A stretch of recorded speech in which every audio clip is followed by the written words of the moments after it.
Good evening and welcome to Glitter and Gossip on WBUZ 95, a show where we sprinkle a little glitter to build each other up and a little gossip to make the world go round. I'm your hostess with the mostest, Kelly Hutchinson Shapwe. We have a great show for you tonight. We will be speaking to a young lady in the medical field, as well as Kelly M. with Guilty Till Proven Fabulous. Let me welcome my co-host, the Raging Cajun, Miss Christy Langlois. Hey guys, good evening, and thanks for tuning in to us tonight at WBZ 95, where every Thursday night we have a brand new show and topic for you at 7 p.m. Central Standard Time. So, how are you tonight, Kelly? I'm doing great. I want to also welcome Kelly M. on our show tonight. She's actually going to be in our segment because we're going to be talking about some really cool things that are coming up, including Essence Fest this weekend. Woohoo! I know, we're very excited. We'll have Jennifer Myers will actually be at Essence Fest with us, checking out who's wearing what, being our little fashion police. And Kelly M., she will be there, chit-chatting and finding out how fabulous everyone is. And, of course, I'll be there. We're still questioning Christy. Or is Christy going to be there? Still up in the air. I don't know. It's looking like my schedules might overlap a little bit. So now I'm having to figure things out. So maybe not. We'll see. Yeah, the hair world is crazy. Saturdays are a big day for us in the hair industry and also a big day in the entertainment industry. So that does overlap for Christy this week. But we're very excited. The lineup's awesome. We're excited. I'm so excited to see Juvenile. I mean, I've loved that guy my whole life. And I'm going to be pretty starstruck. I love me some Juvie. I mean, I might move some stuff around for Juvenile. I don't know. I mean, right? Juvie. I think some people might have to wait on their haircut because, I mean, it's Juvenile. I'm going to be backing it up. Also, I wanted to talk to y'all about 4th of July and what did you do? Kelly, what did you do? Well, I didn't really get to do a whole lot. I pretty much just hung out all morning and ate a little bit, and then I had to work that night, so I had to work in my other job. So I didn't really get to do a whole lot of exciting stuff. I was at work, but I got to be at work with some pretty cool people, so I guess it wasn't the worst. But yeah, what y'all do? Because y'all's day was definitely more exciting than mine was. Well, I have a pool, so that's pretty much what I did. Already better. I wish I would have been by a pool. Well, you're always welcome at my house. Not when I have work. I know. Mine wasn't much. Christy? Mine wasn't much better. I spent the morning cleaning my house and, playing tea party and dress up and all that with my little girl. And then we drove out to pick up one of my nieces who's spending the week with us. And we went actually bowling. So not too crazy, but that was about it. I haven't been bowling. How bowling different is it? So much fun. Sorry. Yeah, I love bowling too. How much different is it this year on your 4th of July versus 10 years ago on 4th of July? We would have definitely been on a boat somewhere. Yeah, we can't talk about past 4th of July. We can't talk about that. Well, I definitely do want to talk to y'all about some funny stories. I mentioned last week about funny service industry stories, and I have a couple here that I've experienced that I wanted to share with y'all, and hopefully y'all will have something to share with me as well. I got a good one for you. Well, let me hear you go first. Friend. Well, you can go first. This is yours. All right, girl. I'll go first. So I've been doing hair since I was 17 years old. So that has been most of my life at this point. And I want to tell y'all about my first crease. I'm a master barber by trade, as well as a corrective color specialist, makeup artist. I've been in this industry for long enough to have acquired enough about everything to be good at everything. Thanks. But, I put in my time. But my first job, as y'all know, I was a teenage pregnancy, mom at 17. So that kind of like pushed me. It was like, girl, you got to get a job. You got to have a career. You have to be able to provide for your child. You don't have nobody giving you any child support. Like, it's you and this child. So, of course, my first choice was to be a supermodel. I wasn't tall enough. My second choice was to be a famous actress, and that hadn't knocked on the door yet, so that didn't happen yet. So my third choice was scalping Barbies. In the past, I figured hair. Hair has been in the hair industry has been in my family the entire life. My dad's mom, my dad's grandma, my mom's mom was a makeup artist. My mom went to hair school. My aunt went to hair school. My mom's sister went. My dad's sister went. So, needless to say, this is my turn. So, 17, I started in a barbershop. I'm an apprentice, and it was like a Mayberry style barbershop. They had cigarette, you can ash on ashtrays in the arm. Yeah, I in the remember orange. those. Yeah, people were smoking cigarettes. We didn't have waiting room. We had a big old bench, and everybody would just sit around smoking cigarettes in there because it was a long time ago. But one of the most memorable stories from that job in that barbershop was this little blonde boy. I don't remember his name, but he couldn't have been more than like 2 years older than me, but he was very socially awkward.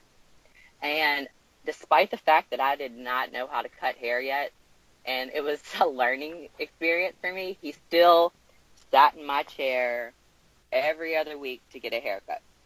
The weird thing about him is that he didn't talk. This guy was almost he was like extra white. Like his eyelashes, his eyebrows, like he was a really, really, really white guy. What is that called? Albino? Yep, that's the word, Christy. He was an albino. And you could tell, like, he was probably like 19. And he, you could just tell that he was just a weird guy. He probably didn't have many friends in school or whatever. But I remember I would put the cape on him, and I would start his haircut, and it was always a clipper cut. So, you have to kind of like pivot yourself all the way around the client. And he would take his little dirty little hands and he would put it on the outside of the chair. So as I would be cutting his hair, like, he would like stretch those little fingers out so he would touch my leg. And it was the creepiest thing ever.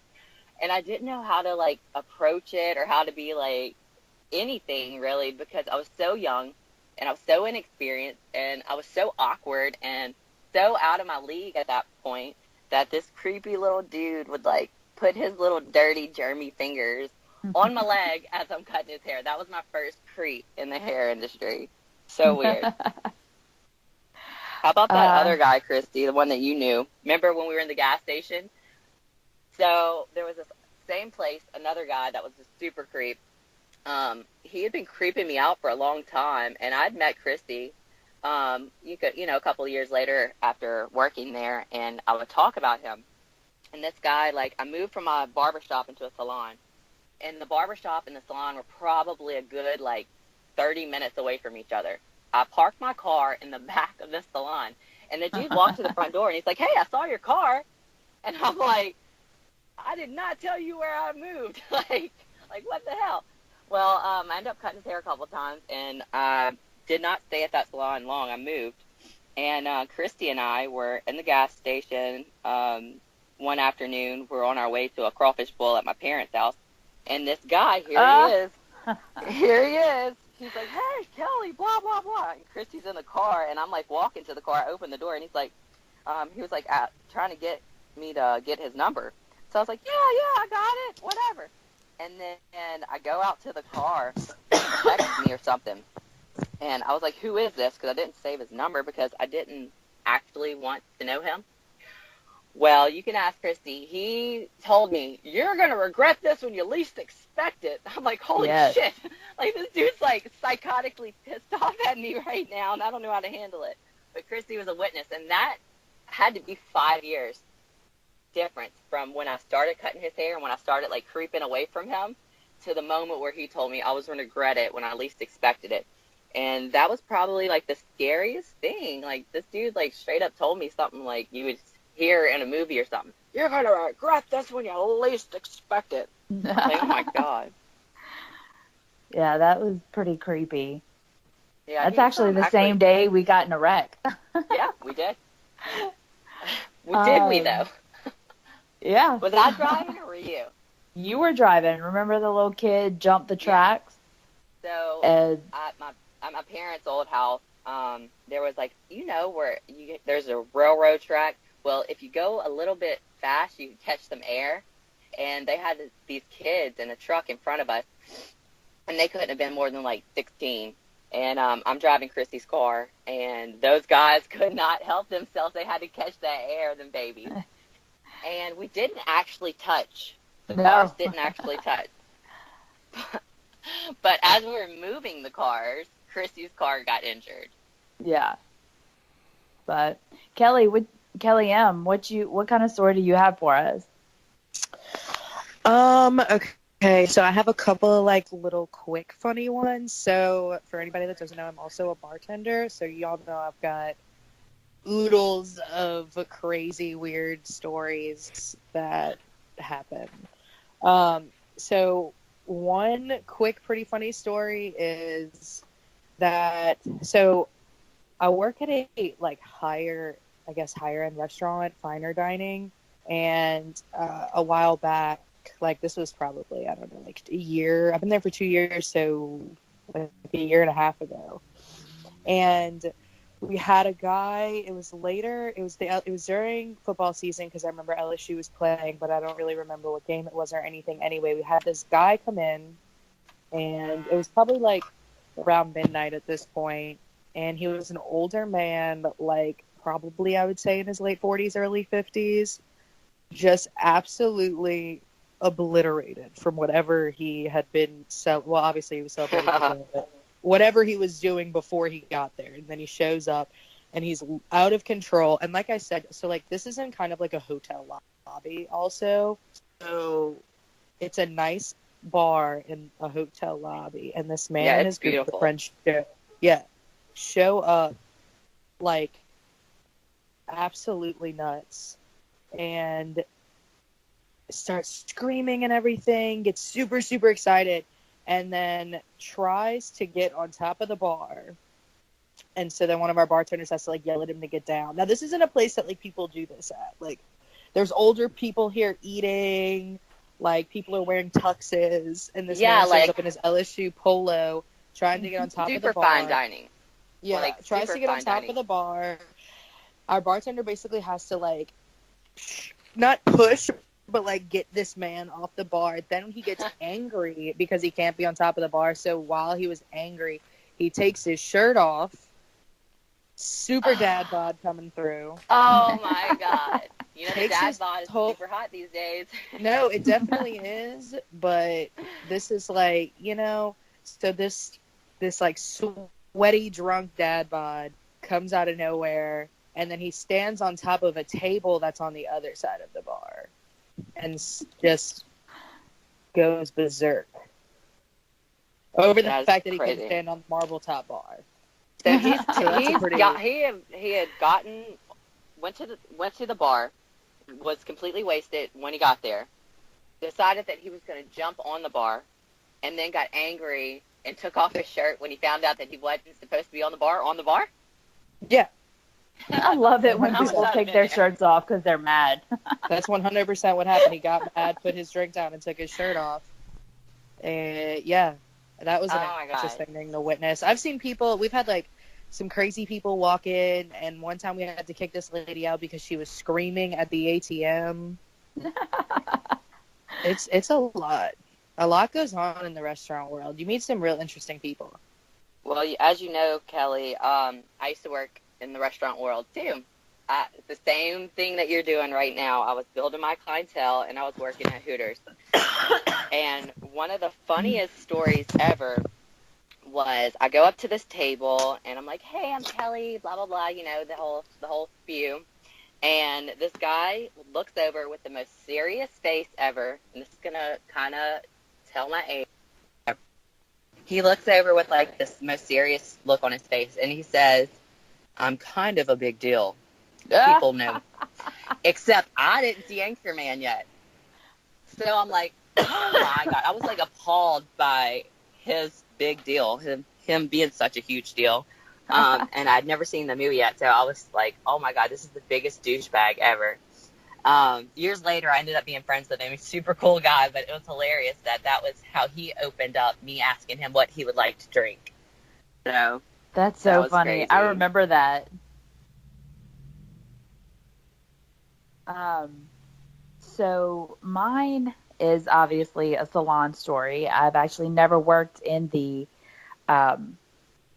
food industry. I've always done hair. So one morning we were getting ready at the salon, and it was like in a little strip mall. There was not one car in the parking lot, but we had probably like 3 or 4 like big like lampposts to light up the parking lot at night. And we were all getting ready, a bunch of girls, and you can see in because there's no like the windows weren't tinted or anything. Well, one of my girls was acting silly, dancing around, shaking her butt and all that. Well, some guy was passing in a Jeep, and I was looking outside the windows, and I see him flying through the parking lot. But not only is he flying through the parking lot, he's not paying attention. And he's looking in the salon, watching this girl. He's obviously trying to like peep in, and he's watching this girl shake her butt and dancing and acting stupid. And this guy completely slams into the light post so hard that not only did I see it, I heard it. Other people heard it. And I saw he was in a Jeep. He was so embarrassed. I saw the back wheels of his Jeep come up off of the ground. Like, he hit it, and it was like the back wheels popped up for a second. And he was so embarrassed because he saw us see him do it that he had to back up and go around the light post. And of course, we were young and stupid. Me and one of the other girls ran outside to like laugh at him. And we found him on the side of the building. And when he saw us walk around, and we were like trying to make sure he was okay, he like sped off. And it was like, I still, like, to this day, I can still see it in my mind's eye, just as clear as day. Yeah, and I wish some chick off for her walk of shame to her car. I remember that. Yes, I forgot about that. It was that's why early he was in the there. morning. Yes. Yeah. He had dropped this chick off to her car. Yes. And we were making fun of her. Yeah, and we were like, look at walk of shame.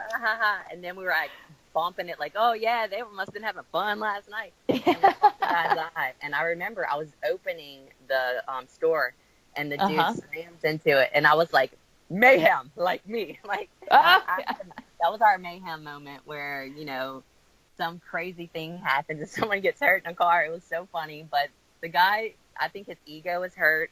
His car was fine. But he was fine. Yeah. I mean, he'll never be the same. He'll always remember that mayhem story, but it was super funny. That was definitely one of my favorite salon stories, Christy. Uh-huh. I forgot that's why he was in the parking lot that early? Yeah, that's why he was in the parking lot that early. Yep. Had that walk of shame going. Yep. Another funny story is a lady we will not name, but we will call secret. So let me tell you about this lady. She's awesome. We love her. But every time she comes in to get a blowout or haircut, she waits till that blow dryer is on, and we are round brushing. We are getting that hair nice and smooth. And she wants to, like, put her hands over her mouth in a way that she looks like she's telling a secret. And she is in secret volume, except nobody can hear her because we have a blow dryer and a loud blow dryer in her ear as well as our own. And I always enjoyed secrets coming in, and sharing secrets with all of us. She was hilarious. Yeah, I do love her because it's really funny to watch her tell you secrets when you obviously cannot hear All her. you can do is watch her. You don't know what the hell's going on. All you can do is watch her. And she would talk about how her husband's going to divorce her. Oh, God. So funny. Loved her. I definitely give her a fabulous. One that I will give a guilty to is, I'm going to just go first name and say Leanne. Yeah, a name drop. Did Leanne it. was the worst experience of my career. And I've been doing hair for a long time. We've had a salon open for almost 6 years now. I've been doing this for a long, long time. And this woman was the only person that I could not make happy. You can ask Christy. I was 9 months pregnant with my last child, Ava, with swollen ankle. I mean, my toes weren't even touching the floor anymore in flip-flops because I couldn't handle anything else on my feet. And the day before I go in to have Ava, I do her hair. And, of course, she's not happy with it because she wants her hair to be the color of moss, but she calls it blonde. And I don't know if anyone else that's listening has ever experienced a person like this, but it's just one that you can't ever make happy. There's going to be people in your life in any industry that are just not happy with themselves, and there's nothing that you can do with their hair or no drink that you can pour, Kelly, like that is going to make this person happy. And this Nancy here was one of them. She actually called Christy. Christy, tell them what she called you to tell you after she came in. She wasn't happy with her hair. So then you were already gone. So I was like, absolutely, I'll be happy to take care of you, try to help you out, whatever. So she came in, cried in my chair because she was so unhappy. And then I fixed it, so I thought, and she was so happy. She loved it. She tried to hug me. I was like, oh, no, it's okay. Don't need a hug. It's cool. Please don't touch awkwardly. me. Yeah. And then didn't try to pay me, tip me, nothing. And I was like, it's cool. I'll take one for the team.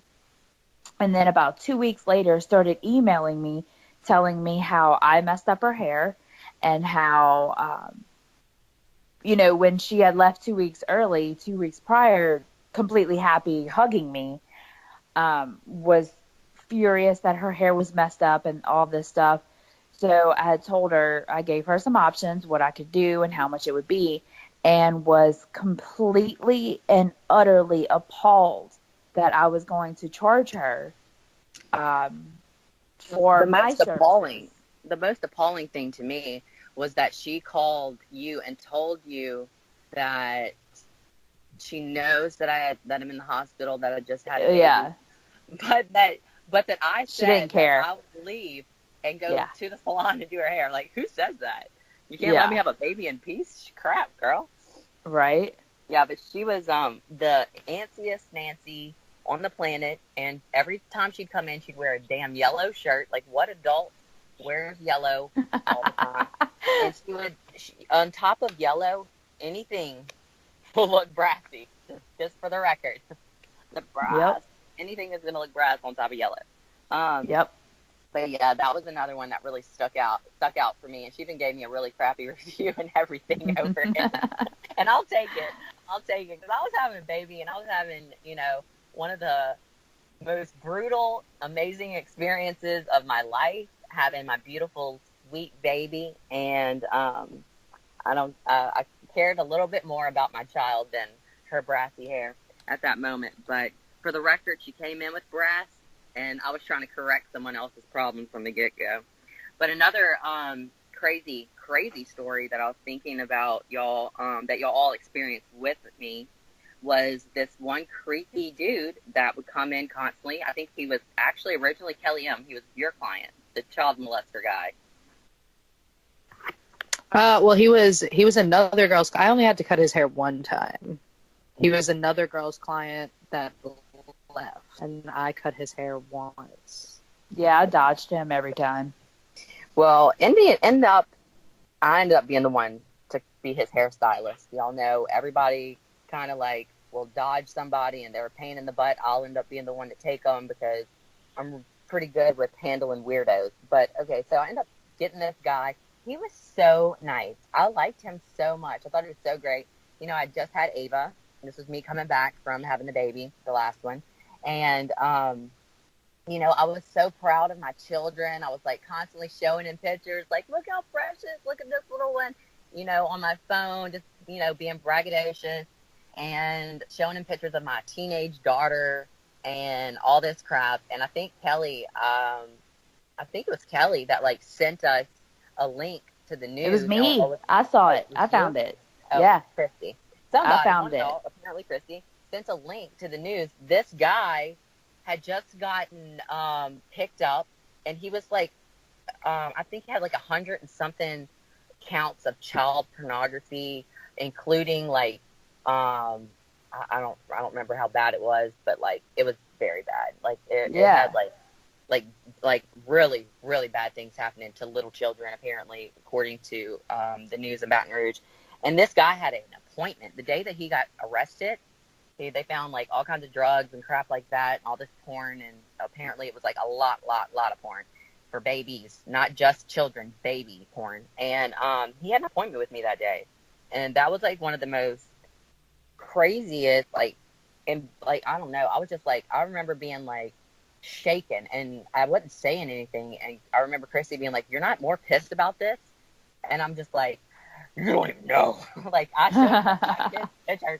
I showed him pictures of Ava, like newborn, like, oh my God. I showed this dude stuff and it like hurt me on the inside. But that was one of the creepiest ever, was when that child molester guy was actually coming into our salon. But we've had a lot of crazy ones. We've had a lot of crazy ones. You know, the guys that are like, we have SMs, shampoo boners, SB, shampoo boners, SS, shampoo screamers. I mean, in the hair industry, you're going to come across a lot of weirdos. We're one of the only fields where you can actually legally touch people. So it's an intimate thing to get your hair cut or shampooed. And I think that we're number 2 in professions that people have crushes on. Number 1 is doctors. Number 2 is hairstylists. So being a hairstylist, you're going to come across some crazy things. And you just got to roll with the punches. Definitely roll with the punches, because there's always something crazy. So, anyway, I wanted to talk to y'all a little bit more. Give me just a little quick one.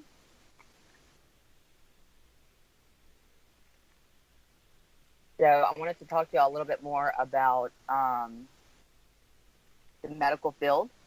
And Christy actually is going to have someone on with us that is a paramedic. Yep. A paramedic. So I would like to just allow Christy to welcome Bree to the show. Well, yes, I've got Miss Bree here. She's a paramedic. Welcome, Bree. Good evening, guys. Thanks so much for having me today. We're so happy to have you, girl. Hello. It's an honor. Just tell us a little bit about yourself. Introduce yourself. Well, as you know, I'm originally from the state of Illinois, and I moved here a few years ago in 2014 to pursue the rest of my career in EMS, because up in Illinois, you can be in EMS, but you have to also be coexisted with the fire department because we're unionized, and I didn't like the fire side as much. So I decided to come move here for a job offer. That's awesome. So you worked as a firefighter for a little while up in Illinois? I did. I was a firefighter for about 2 years. Gotcha. My first husband was a firefighter. Really? You're a bad... I did not know that. No, I didn't either. Well, no one knows that. It should have been annulled. It lasted for about 5 minutes. So what made you want to be a paramedic and be like in the medical field? Because I know you're still in school to kind of like further your education, and you're not stopping at at being a paramedic, but what, like, how did you decide to start doing all that? Well, to be honest with you, it started more when I was in high school because they had a career fair and they had a lot of medical fields. They had fire, law enforcement, everything out there. And I'd always really liked the idea of the medical field and being in first responding and being first on scene. But when I was a preschooler, they all came to our preschool. We got to see the pretty fire trucks with the lights and got to have a tour of the ambulance. And my parents said that you just were so fixated on the ambulance. And I told them that one day I'm going to be like that. So when I graduated high school, I was like, I'm enrolling, I'm going. I left 2 weeks after I graduated high school to go to the fire academy, and I was on my way to pursue my dream of becoming a medic. That's awesome.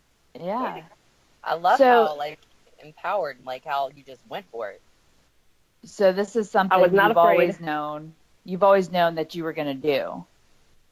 Exactly. Yes. That's awesome. Little side question. So you, like, actually, like, put out fires and, like, ran into burning buildings and, like, saved people? I did. I was part of squad, which was we go in without a hose line. I go in to search for people and do specialty rescue. So I was on the water team, and I also did rappelling. So we had the caves where I was from. So if somebody were to get lost, we would go find them for search and rescue. And then the ice water rescue team was not my favorite because it's cold and I do not like the cold. But yes, I did run into burning buildings quite often. And that's another reason I don't want to do it because it's very physically challenging and hard on your body to do. So Wow, it wasn't something I wanted to do for a career. Wow, you're a bad bitch. I mean, I knew you were bad, but I didn't realize how bad. Yeah. So, here on Glitter and Gossip, we're not all just about women and women's rights and stuff, but, sometimes we do hit on it. And, so, like, being a female in the medical field and even being a firefighter, I didn't realize you were a firefighter for as long as you were. How do you feel being a female in that industry affects you and, like being able to do stuff or being, harassed and not being able to do stuff or by like patients or people you saved or coworkers and, just like how is it actually being a female in the industry, in the meat of it? Like you mean being assaulted or harassed by people that I encounter every day? Is that kind of what you're asking? Yeah, like does that happen? Like can you like defend yourself or like what happens like if something happens to you? Yes, absolutely. I have been assaulted more times than I can count.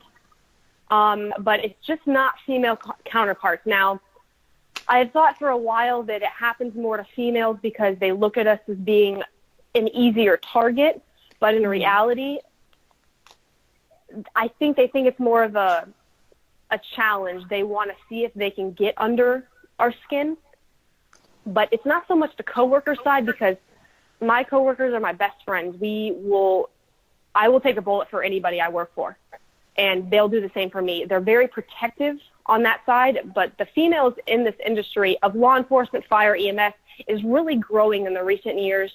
Because it's like you said, females are becoming empowered that they can do things. And for years, the medical field has been male just overrun. But now you're seeing a lot more of these females out there. But assaults and stuff like that happens to everybody. And I have many stories that I can tell of what happens in that situation and how it's not really handled how it should. But at the same time, it's a work in progress. Yeah, it seems like difficult to handle any situation like someone's wrong in a situation like that. But it seems like so many laws and so many things that you can get in trouble for if you handle it or not handle it. Or I mean, I remember having my grandmother call an ambulance before it comes, and she was dealing with like a little dementia kind of situation before she died. And I remember at one point she was like pissed off, like being mean to them, and I'm like, Mama, chill. Like I'm sure that it's more than just drunken men or a car accident. I'm sure it's probably old people trying to out of their mind, trying to like beat you up or stuff like that. I mean, that's what I think of. But of course, my mind. Oh, goes to absolutely. old people. That happens every day. You're not wrong. I've seen it. I've seen my grandma pull her shirt off, telling telling ambulance people that EMS whatever that she was having a heart attack, and they were like checking her heart and everything, and she had all of her boobs out, and my grandmother was a natural F, I don't know, huge. And it was so humiliating for me. I'm like, no, Mama, please put your shirt back on. No, don't show them. But those men those young men were very professional, even though that was a very embarrassing situation because I was Very there young too. men. I was there. Chrissy was there, and those guys were so young, and I was mortified. She hit the "I fallen and I can't get up" button, and I'm like, Mama, I'm right here. You couldn't have just yelled my name. Like, why you got to hit that button? So I mean, once they hit the button, Can't stop it. We had fire. Everybody we had comes. Ambulance. We had cops, everything, and my mama's big, realistic boobies hanging out everywhere, and they were like, probably just gas because your heart seems really fine.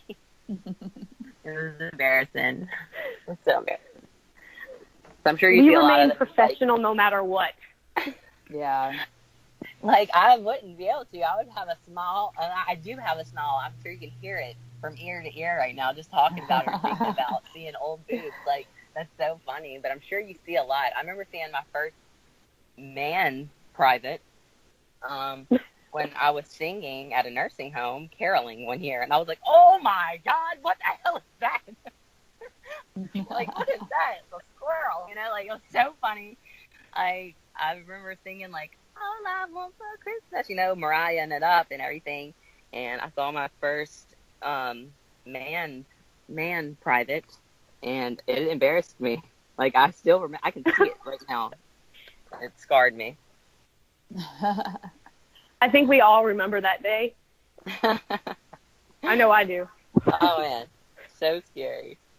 Like, you don't know what to do. I was like, should I look? Should I not look? I'm going to look. So I'm looking. I don't know. Oh, shit, what the hell? I'm going to look. Like skin and squirrel. But anyway, Maria, I wanted to ask you if you could tell me one of the craziest experiences that you've gone through over the years, whether it be something that's memorable to you, like, where you felt like someone's guardian angel, or where you felt like your life was maybe at risk. Is there any story or any moment in time in your career that has like stuck out and like stayed with you? Absolutely. This actually wasn't too long ago. It was less than a year ago. Every single day I go to work, I tell myself that, okay, there's a chance that something could happen to me today. So I'm gonna talk to my parents. I'm gonna talk to my fiance. I'm going to make sure that I don't necessarily say goodbye, but I show them my love and that I love them. Well, That's on this awesome. given day, we the side of town that I work on, I work at night, so it's not the best side of town. We have a lot of problems on that side of town, and I've been working there for 2 years. But this night, it felt different. And we got called to a homicide, unfortunately. And we get there, and there's nothing we're going to do. And so we're going to start doing our paperwork, wait for the coroner to show up. And at this point, crowds are beginning to form. And people are beginning to surround us. And law enforcement's on scene as well. Fire had already left. And we're just kind of hanging out. Things aren't too bad, but the crowd started getting a little rowdy, yelling verbal assaults at us. They were being very, very rude and threatening in some ways. And all you can do in that situation is don't fuel the fire, just ignore it. So we're doing our job, what we need to have done. Well, somebody in the crowd was having a medical emergency. So what we do is my partner and I got our stuff together and we went into the crowd. Now we have a rule that you never go into a crowd without your partner, and that's what we did. Well, they're already yelling at us, why aren't you running? If this was this, you would be running. If you would do this. And well, in reality, we don't run. We're taught not to run. So I'm being nice and polite. We're not allowed to run, and we're walking briskly. And this patient, we're checking them out, and we say, okay, would you like to go to the hospital? And he at that point tells us, F you, I don't want to go to the hospital, and starts throwing all of our stuff off. I'm like, okay, you don't have to go to the hospital. That's absolutely fine. And he runs off. Well, then his family was there, and they wanted him to go to the hospital. Well, I then explained to them that I can't force him to go to the hospital. If he wants to go to the hospital, he can come, or he can go with you. But I can't force him. That is kidnapping. I'm sorry. And they just got even more upset. Then they started surrounding. They were yelling at each other and then yelling at us, threatening us. So my partner and I made the decision that we're going to get out of here. Well, after we started moving, everybody started seeing that they were getting angry, therefore fueled the fire for the whole crowd. So everybody's starting to try to push in to that's mad about the whole situation. And fire gets called back to the scene. Police is trying to push back these crowds. They're throwing things at us, trying to run into the crime scene. And I hear one of the police officers yell, "Watch out, I think I saw a gun." At that point, I was like, oh, no. So my partner and I were like, I'm going and I'm getting behind the ambulance. So we went and we stood behind the ambulance, and we're trying to stay away from all these people. And there's no way that we can drive out of here. We are stuck. There's no way to get out of there. Well, they called fire back to the scene. Everybody's trying to hold them back. They were calling everybody to come help, all the law enforcement. They eventually got it on scene, and I don't think I have ever been that scared on a scene in my entire life. That's crazy, girl. That's crazy. I'm glad you were okay and everything obviously ended up for the good for you and you were safe. Thank you so much for coming on the show and you know, giving us a little peep to what life is like as an EMT, and we salute you. We appreciate you. Thank you for your service, and congratulations on your fiance. Yeah, congrats. Thank you. Thank you so much for being here. We're so excited. But now I'm about to introduce Miss Kelly M. with Guilty. Bye, Bree. Fabulous. Thank you so much for being here, Bree.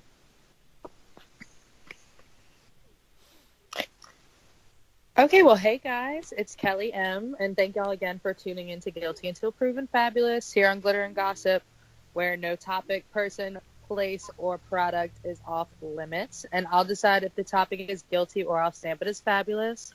And once again, y'all, if I'm talking about anything that gets your heart moving and your blood pumping, if you just have any questions for me and my girls, come live chat with us at WBUZ95.com. We're always looking to hear what you guys have to say, any feedback, anything like that. So I just have one story for y'all today. Just one kind of quick but crazy story. So a soccer team in Thailand went missing, and they were found, I think it was Monday, they were found in a cave. Who went missing? A soccer team, like a little boys soccer team in Thailand. Oh my gosh. And they were found alive Monday inside of a flooded cave. This was 9 days after they had already gone missing. Oh my gosh. So yeah, the team, it's boys that range in age from 11 to 16 and their coach, and they're almost a kilometer underground in a cave that is literally completely surrounded by water. And they've just kind of managed to tunnel this little area that they have. And so they're worried that this is also going to flood, but they've managed to kind of find, like, they're in a safe spot right now. But they're pretty much completely stuck down there. Everything, they have, like, little, channels and tunnels that you can get to them through. They're currently still there. Yeah, they're like, as we speak right now. Oh, my God.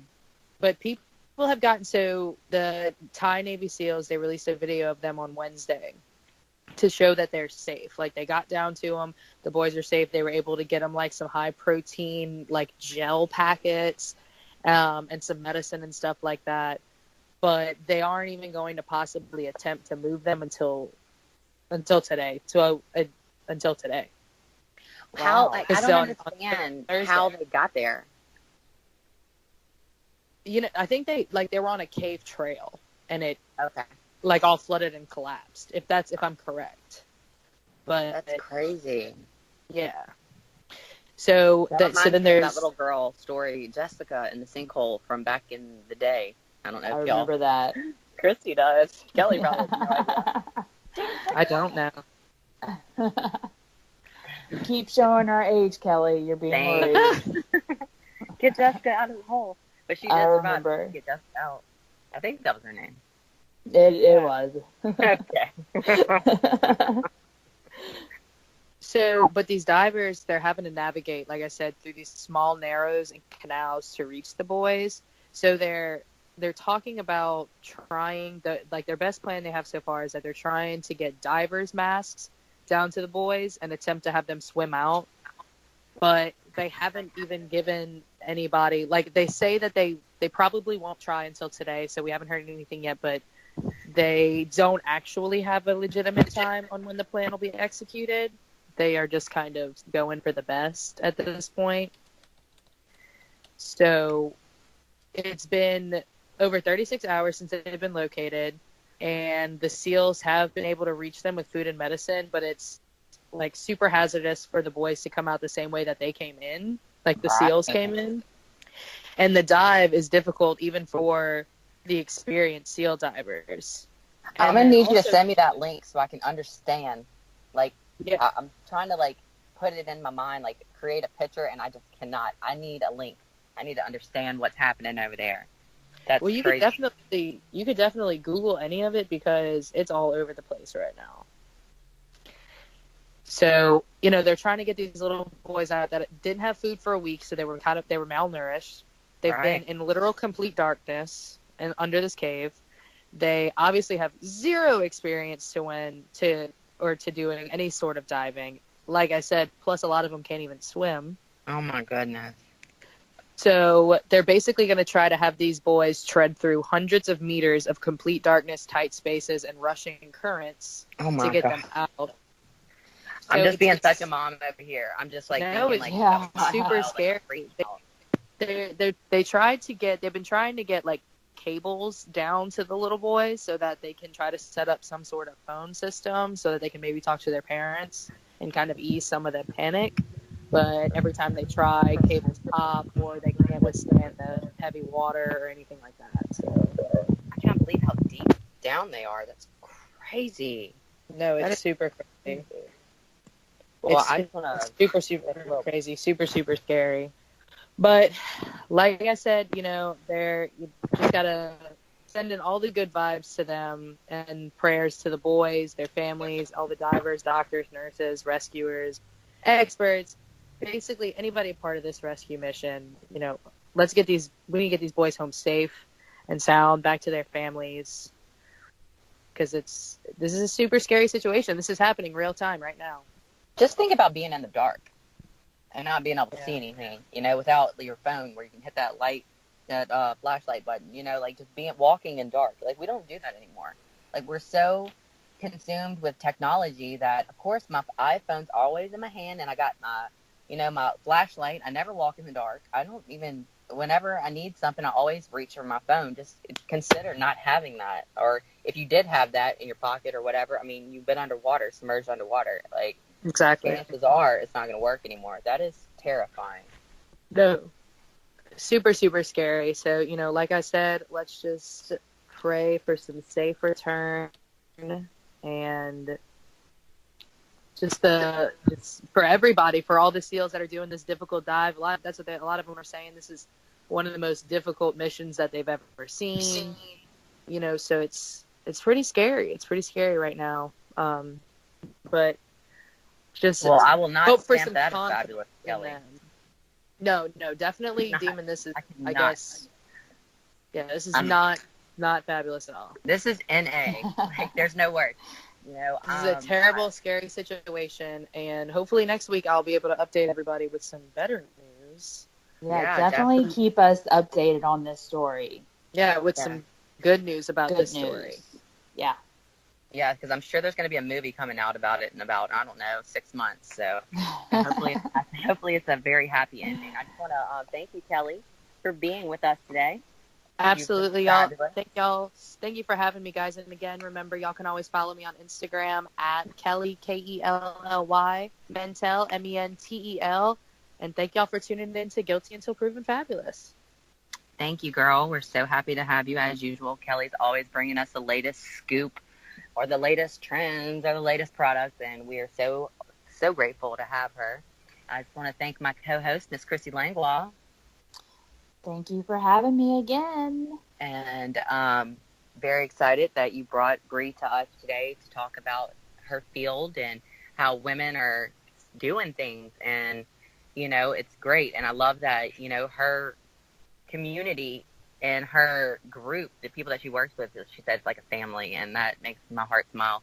But y'all can always follow us on Instagram. It's Kelly Hutchinson on Instagram, Kelli, or Kelly Hutchinson Chapuis, CHACPUIS on Facebook. And also follow us on Instagram with WBUZ95, or you can hook us up, WBUZ95.com.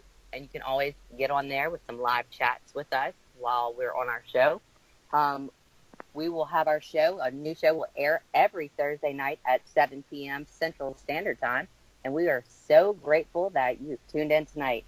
Thank you so much. We are signing out. Love you so much. And thanks for tuning in to Glitter and Gossip with Christy and Kelly. Bye. Good night.